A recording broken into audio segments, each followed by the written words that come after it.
Hello everyone at welcome po sa ating channel. This is Coach Jared. Good morning, good afternoon, and good evening wherever you are in God's green earth. At maraming po salamat sa inyo patuloy na pagsuporta sa ating channel. Please don't forget to subscribe dito po sa Coach Jared live YouTube channel. Pa-follow din po tayo sa ating Facebook page, Tambayan ng mga Cocheros. At paki-subscribe na rin po yung Coach Jared Highlights. Abangan nyo po yung mga susunod nating racket dyan po sa Coach Jared Highlights, mga babayan. Kaya paki-subscribe na rin po yan. Okay. So mga kababayan, eto na po. Opo. Mukhang magkakaroon ng pagbabago sa ating Senado. Oo. Alam naman natin mga kababayan, si former Senator Trillanes nagpunta ho ng ICC last week. Oo. At according to him, kababalik lang niya at siya po ngayon ay nasa Pilipinas ngayon at meron ho siyang baong update. May baon siyang update galing sa ICC. Oo. This is still, iintayin pa rin natin kung ito po ay matutuloy to begin with. But, mga kababayan, ito na po ang kanyang sinasabi. Oo. Malapit na pong lumabas ang warrant of arrest ni Bato de la Rosa at Bongo. Mukhang medyo exciting magiging exciting ang rest of the year mga kababayan. Ayan na ang warrant of arrest laban kay Bongo at kay Bato de la Rosa. Mga kababayan, this is in connection sa kanila pong involvement sa war on drugs. Oo. Kung nakakalimutan nyo na mga kababayan, may papakita ako sa inyo. Kung nakalimutan nyo na, meron ho kasing sistema nung panahon ni Rodrigo Duterte kung paano niya inimplement ang war on drugs. So, ang mastermind ay si Rodrigo Duterte. Sa kanya nanggagaling ang mga polisiya and everything else. Yung executioner niya ay si Bato de la Rosa. Oo. Pero syempre, mga kababayan, hindi ho magiging epektibo itong war on drugs kung wala pong pumopondo. Kasi sinasabi ho nila, may reward system. Ang bagman, quote-unquote, ay si Senator Bongo.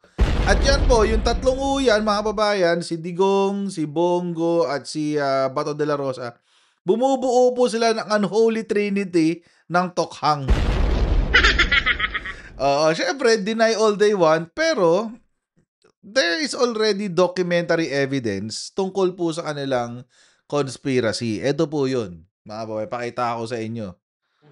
Reward system na sinasabi nila ngayon. Masyado pong baseless accusation po ito.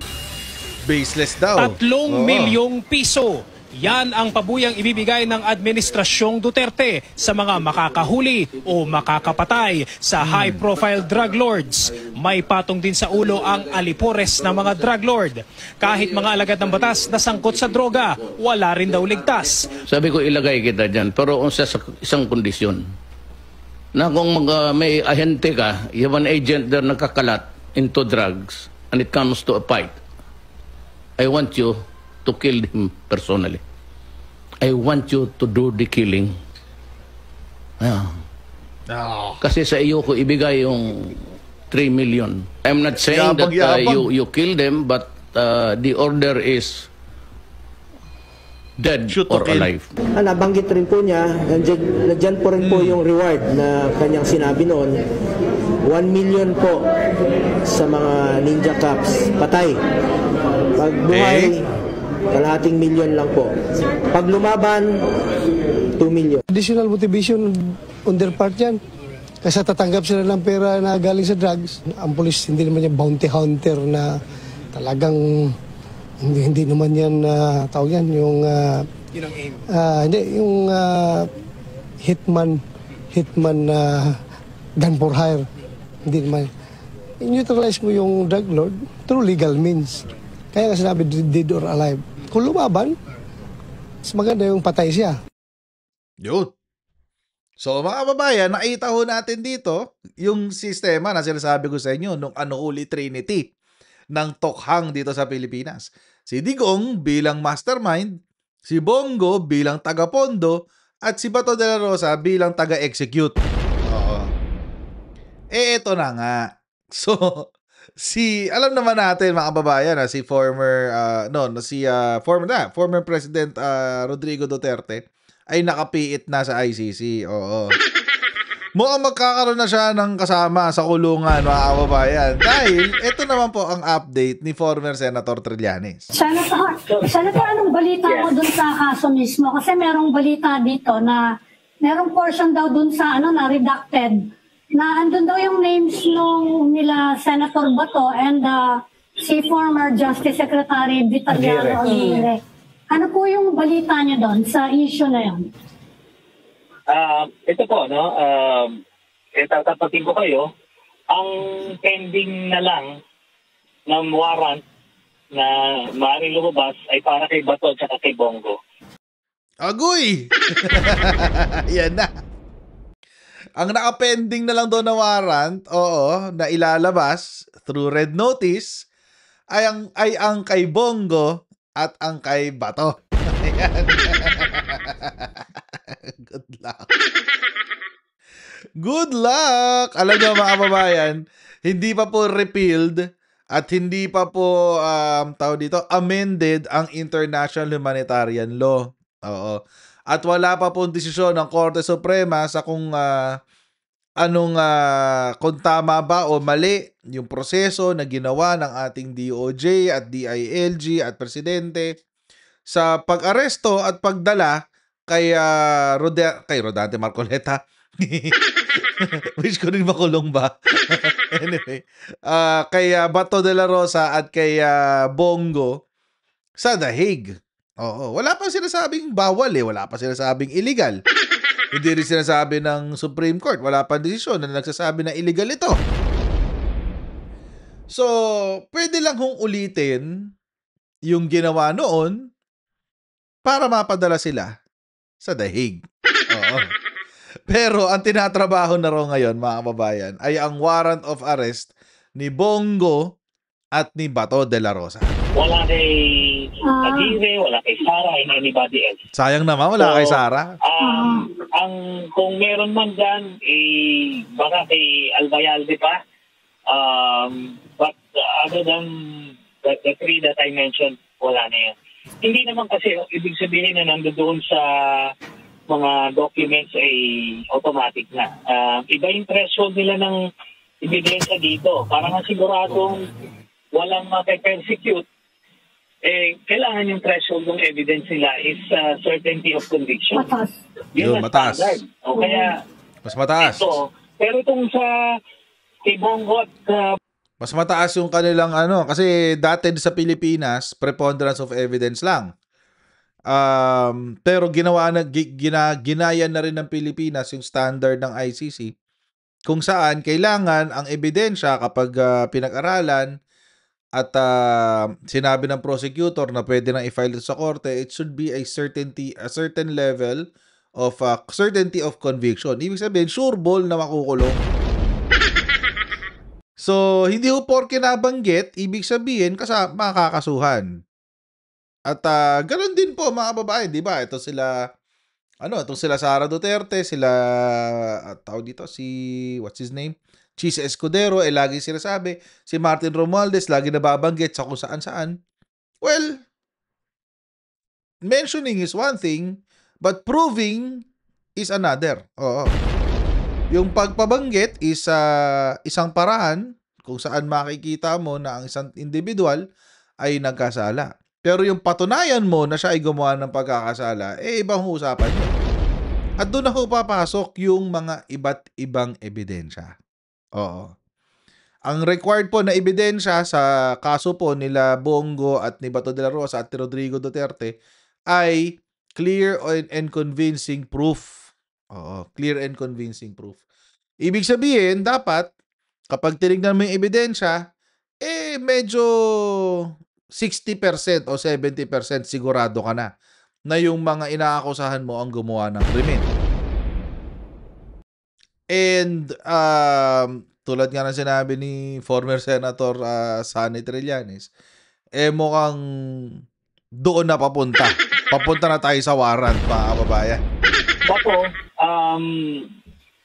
siguro earliest ito, baka mga early next year pa. Agoy! So, they are going to be named as what, Senator? Co-conspirators. No, Perpetrators or warrant would be issued. Warrant would be issued then as principals. they are being named as principals in this case? Yeah, principal din pala sila. Hindi lang sila co-conspirator. Ibig sabihin, pag principal, kasama ka doon talaga sa mga nagplano at kasama ka doon sa nag-execute. Oo, hindi ka lang accessory. Oo, hindi ka lang accomplice, hindi ka lang accessory, isa kang principal. Duloy. Essentially. Yes. Kasi silang tatlo yung integral sa operation. Si Digong yung nag-set ng policy, si nag-utos. Si Bato yung nag-implement through the PNP. Si Bongo naman yung paymaster. May balita ka ba, Keroy Nagarma, Senator? Kasi pinalabas siya dito dahil wala pa namang arrest warrant siya noon eh. And she is expected to testify sa ICC. Pero ngayon, in-order na yung arrest sa kanya ng korte dito. And merong mga nag-aalala na baka hindi na matuluyan yung kanyang testimony, which people think is critical para establish yung yung payoff, di ba? Yung pay system para doon sa yung reward system. Para doon sa systematic nature ng crimes against humanity. May balita ba kayo about her? Yes. Very crucial, very substantial yung testimony ni Garma at magte-testify siya laban kay Duterte. So, yun na yun. Ang nangyayari. Sir Senator, she's already been chosen with finality as a witness to testify. Yes, nagkaroon na ng preliminary interviews yan even when she was here. So, arranged na yan and yun na nga na-assess na essential yung kanyang testimony. Senator, yung balita tungkol sa interim release na lumabas last week is practically fake news? Yes. Yun na nga ang reason, yun ang context kung bakit ko pinost yung aking pagbisita dun sa detention facility. Not to visit Digong, again, to clarify. Walang welfare check. Hindi ako kasama dyan. And even that, walang welfare check. Okay, ganito. Ang context kasi, even yung anak, si Ibi Duterte, naglabas ng breaking news, nag-grant na raw interim release ng tatay niya. Sabi ko, itong mga fake news peddlers ito eh. Nag-grant ba yung interim release niya? Actually, hindi nag-grant yung kanya interim release. Kinokontra pa nga yung interim release niya. Naglabas ang prosecution ng tao dito. Bagong pleading, bagong petisyon or pleading na kinokontra yung sinasabi ni Nicholas Kaufman. In fact, mga kababayan, ang tindi nga ni Nicholas Kaufman pinake news pa buong Pilipinas. Oo, ang ginamit niyang depensa doon sa korte sa ICC sa pre-trial chamber pumayag na raw ang Pilipinas na iuwi si Rodrigo Duterte. Oo. Wala pa hong ganun, guys. Si Sara Duterte naman, ang sabi, iuwi na raw sa Davao si Rodrigo Duterte. Kailan pa nangyari yun? Wala pa hong ganong klaseng desisyon. Oo, yan po ay fake news, mga kababayan. Nagsisinungaling ang kampo ng Duterte sa taong bayan, mga kababayan. Diyos ko, matindi yan. Ngayon, yung interim release, hindi naman natin niro-roll out totally. Pero, ang standard nila ng interim release, talagang mabigat. Yung mga presidents nila na nabigyan before, yung may terminal illness, at yung may medical procedure, I think transplant pa yata yun, kung ano man. Tapos, minor cases lang, obstruction of justice lang yung... So, never sila nagbigay ng interim release sa mga principals, sa mga may mga heinous crimes like crimes against humanity. Kaya malabo yan. And yung sinasabi nilang uuwi dito at dito mag-house arrest ko ano man, hindi pwedeng mangyari yon kasi hindi tayo member ng ICC. Ang mga binibigyan lang nila ng mga mag-host lang, dapat ICC members. Kung din, tinanggal nila. Yeah. So, wala na tayo sa ICC dahil kay Rodrigo Duterte. Kasalanan niya yun. He shot himself in the foot. Diba? Ibisa dito siya madedetain. Wala. Hindi. Wala. Oo. Tinry niya na makalusot pero hindi umubra. Out na tayo doon. So yung mga bring him home resolution sa Senado, mga wala na yun. Senators, chika-chika lang yun. Pampaasa lang nila yan at dun sa mga pampalubag-loob dun sa mga supporters sila. Pero alam nilang hindi na mangyayari yan. Ngayon, yung mga host naman daw na meron na raw host, based sa aking last na nakalap na impormasyon, wala pang bansa na pumayag na mag-host sa kanya. Ouch. Yes, sir. Bakit lumalabas yung pangalan ng Netherlands, Senator? Sa issue sakit ngayon, naman. bakit nagkakrapat yung name niya? Kay Harry Roque. Pero kanino naman nang gagaling sa kanila eh. Kaya nasabi ko minsan dun sa mga fake news talaga. Mga reporters natin, sabi ko, huwag niyo naman kagad i-embrace as totoo yung sinasabi nitong mga ito. Kasi ilang beses na ito nagsinungaling sa taong bayan eh. Tahasan itong mga to magsinungaling. Ito si VP Sara, the way she utters these words, parang totoo. Pero ilang time and again, ilang beses natin na-find out na sinungaling siya. So bakit natin sila papaniwalaan every time? Yun. Sir, balikan ko lang si Rowena Garma kasi yun nga so she's going to testify dapat with the ICC against Duterte, pero at the same time there's a warrant of arrest against her for the murder of Barayuga. So which one will take precedence and will the ICC try to negotiate some sort of a deal wherein she would be able to testify, and also is she already in the Netherlands? So is she in The Hague? Let's just say na she's in a safe place, no? Ang masasabi natin dyan, yung nangyari kay Mr. Vascañas, no? Meron din siyang pending warrant, hinahabol siya nun nila Digong, nagpa-issue sila ng Interpol Red Notice, lahat-lahat.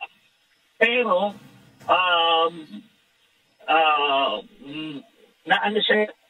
naging, since witness siya ng ICC, natanggal siya sa Interpol Red Notice.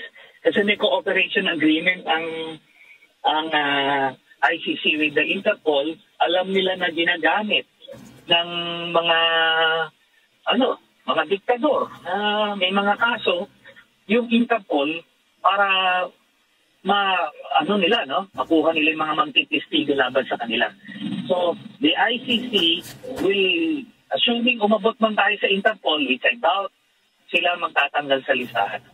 For as long as she will testify. But does the ICC already have custody of Rowena Garma? Kasi last we heard she was in Malaysia for a meeting with the ICC reps, but we don't know where she went from there. Kaya nga masasabi natin she's in a safer place. She's in a safer place. Wala na sa Malaysia. Okay. Ayun, mga kababayan. So, although si Rowena Garma meron ng warrant of arrest na nilabas sa kanya very, very recently para tungkol nga dun sa pagkapatay kay Barayuga, tatayo muna siyang witness sa ICC. No, itong si Rowena Garma. Pero matindi mga kababayan, malapit nang mag-reunion si Bato de la Rosa at si Bongo sa ICC. Oo. Malapit na sila, guys. Oo, at mukhang kakabahan na naman dito ang mga fans ng mga Duterte. Oo. Mukhang magpapanik na naman si Amy Lacson diyan. Oo. Pero mga kababayan, ano ba yung pwedeng maging mga solusyon ng dalawa, no, ni Bato de la Rosa at saka ni Bongo? Una, they can seek asylum sa loob mismo ng Senado. Oh, pwedeng doon sila, hindi sila aalis. Walang labasan hanggang mag-expire yung warrant. Oh, that's one. Or hanggang isuko sila ng Senado mismo. That's one. Another, or hanggang matapos ang kanilang termino bilang senador. So, ibig sabihin, 6 na taon sila nandun. Para sila nakadetain na rin. So, that's one. Another is, they will seek relief sa Korte Suprema. Magka-file sila ng petition for certiorari. At habang tumatakbo yung hearing, hindi sila pwede lumabas ang Senado. Or they can voluntarily surrender. Total naman, si Bongo lagi nag-iiyak at lagi niyang sinasabi na sana daw siya ang nagpapainom ng gamot kay Rodrigo Duterte. Di pumunta ka na dun! Diba? Total naman, si Bato de la Rosa, sinasabi niya, excited na raw siya makita si Rodrigo Duterte. Di pumunta na kayo ng Davao. Ng Davao? Ng ICC. Oo. So mga kababayan, I think at this point, ang aabangan na lang natin, kung magkakatotoo yung sinasabi ni former Senator Trillanes na maglalabas na ng warrant of arrest laban dito sa dalawang ito, kay Bongo at kay Bato de la Rosa, sa early part ng 2026. What does that mean? Meron bang mga senador na aakyat? Kasi mababawasan ng 2 24 na lang, magiging 22. That is unlikely. Oo. Unlikely po na may papalit na senador.